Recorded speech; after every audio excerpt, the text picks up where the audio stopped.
Hey everyone, welcome back to our channel. Want to sell on eBay directly from your Shopify store? Let's connect it in just a few steps. First of all, log into your Shopify admin. On the left hand sidebar, click on Add Apps, then Shopify App Store. In the search bar, search for eBay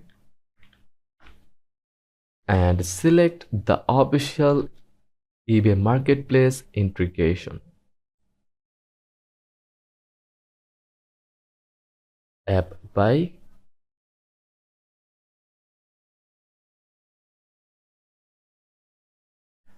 Get Commerce.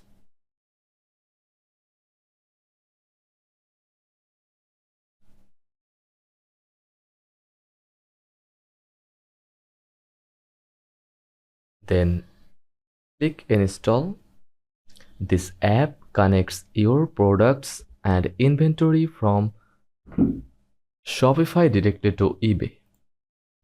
Next, log into your eBay account when prompted. Allow the necessary permissions so the app can sync your listings, orders, and inventory. Once approved, your Shopify store is officially linked with eBay. Now, choose which products you want to sync. You can select individual items or entire collections. Don't forget to review pricing, inventory settings, and shipping policies. Turn on auto sync so your Shopify updates reflect instantly on eBay. That's it. You are now ready to reach millions of eBay buyers while managing everything from Shopify. If this guide was helpful, like, share, and subscribe for more e-commerce tips. Thanks for watching.